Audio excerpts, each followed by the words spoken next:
Double celebration para kay Kapuso Primetime Princess Barbie Fortesa ang pagkilala sa kanya bilang isa sa mga highest taxpayers, kasabay ng kanyang kaarawan. Kasama din dyan si Asia's multimedia star Alden Richards. Ichichika yan ni Nelson Canlas.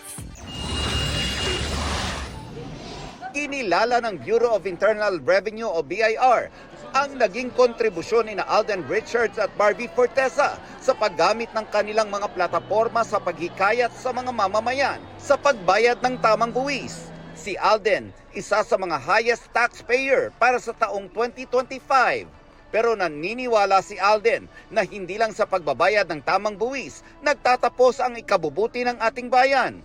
Hinimok niya rin ang mga namamahala sa atin na gawin ang kanilang responsibilidad para sa bawat Pilipino. We're all here for the betterment of the country, na may ahon sa kahirapan ng mga nakakarami nating mga kababayang nangangailangan, and at the same time, we're very honored to have this platform to set reminders as well, hindi lang sa mga mamamayan, hindi lang sa taxpayers, kundi maging sa mga kawani din ng gobyerno na tulungan natin ang isa't isa para maiahon natin ang Pilipinas sa kung nasan man siya ngayon. Para naman kay Barbie, mahalaga ang pagbabayad ng tamang buwis, lalo pat dito nanggagaling ang kakailanganin ng marami nating kababayan.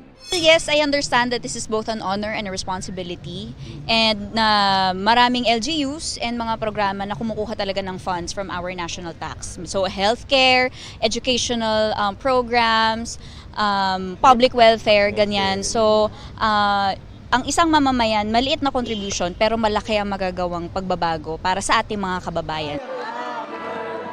Birthday ngayon ni Barbie at para sa kanya, the simpler, the better ang selebrasyon. Basta't magkakasama silang mag-anak, kumpleto na raw siya. Ang birthday wish ko po ay sana ay marami-rami akong makain mamaya. Lalamon. May Augusto pa. Family dinner. Siyempre, ang request ng mga magulang ko ay seafood.